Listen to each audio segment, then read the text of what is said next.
병원마다 다른 말을 들은 경우입니다. 다른 곳에서는 발치 없이도 된다고 하면 어느 쪽을 믿어야 할지 모르게 되는 거죠. 모든 상담이 좋은 상담은 아닙니다. 이런 상담은 다시 한번 생각해 보세요. 어느 쪽이 더 신뢰가 가는지 자연스럽게 느껴지실 겁니다.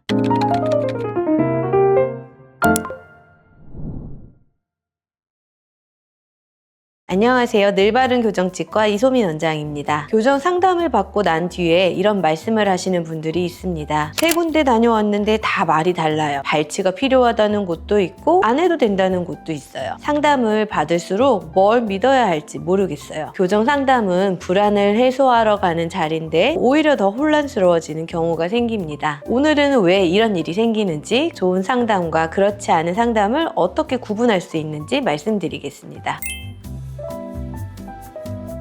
상담을 받고 나서 불안이 커지는 데는 크게 2가지 이유가 있습니다. 첫 번째는 설명은 많았는데 이해가 안 된 경우입니다. 치료 계획, 기간, 비용, 발치 여부 등 여러 가지 정보를 한꺼번에 들으면 무엇이 핵심인지 파악하기가 어렵습니다. 정보가 많아도 내 상황에 맞게 정리가 되지 않으면 오히려 더 혼란스러워질 수 있습니다. 두 번째는 병원마다 다른 말을 들은 경우입니다. 같은 치아 상태인데 한 곳에서는 발치가 필요하다 하고 다른 곳에서는 발치 없이도 된다고 하면 어느 쪽을 믿어야 할지 모르게 되는 거죠. 이 두 경우 모두 상담의 질과 설명 방식의 문제인 경우가 많습니다. 상담 후 불안은 정보가 부족해서가 아니라 내 상황에 맞는 설명이 없었기 때문입니다.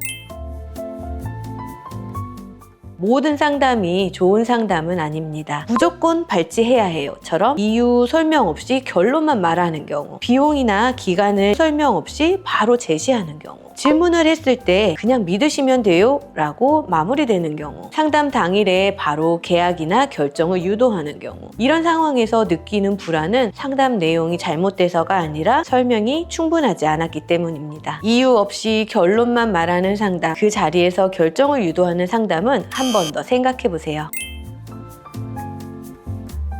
좋은 교정 상담에는 공통적으로 이 3가지가 있습니다. 첫 번째, 현재 상태에 대한 설명입니다. 치아 배열, 교합 상태, 개인 난이도 등 내 치아가 어떤 상태인지를 먼저 명확하게 설명해주는 곳이어야 합니다. 두 번째, 치료 계획의 이유 설명입니다. 발치가 필요하다면 왜 필요한지, 어떤 장치를 쓸 건지, 기간은 왜 그렇게 되는지까지 근거가 있어야 합니다. 세 번째, 가능한 것과 어려운 것을 함께 말해주는 것입니다. 결과에 대해 좋은 말만 하는 상담보다 변화의 한계까지 솔직하게 말해주는 상담이 결국은 신뢰를 만듭니다. 좋은 상담은 결론이 아니라 이유를 설명해주는 상담입니다.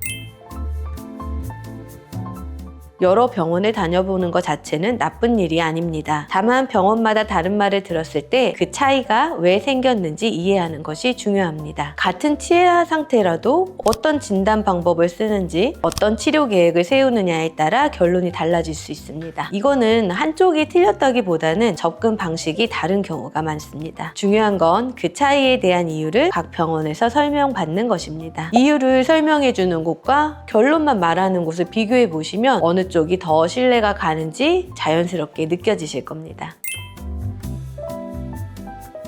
내가 가장 불편하게 느끼는 점이 무엇인지, 교정으로 기대하는 결과가 무엇인지, 기간이나 비용을 현실적으로 어느 정도까지 감당할 수 있는지, 이 3가지를 미리 정리하고 가면 상담에서 어떤 질문을 해야 할지 명확해지고 설명을 들을 때도 훨씬 빠르게 이해가 됩니다. 상담은 병원이 주도하는 자리가 아니라 내 정보를 얻는 자리입니다. 준비하고 가면 갈수록 내가 원하는 정보를 얻어올 수 있습니다. 상담 후 불안해지는 건 치료가 복잡해서가 아닙니다. 충분한 설명을 듣지 못했거나 이유 없이 결론만 들었을 때 그 불안이 생깁니다. 오늘 말씀드린 기준으로 다음 상담에서는 조금 더 편하게 원하는 정보를 얻어가시기 바랍니다. 늘바른 교정치과 이소민 원장이었습니다. 감사합니다.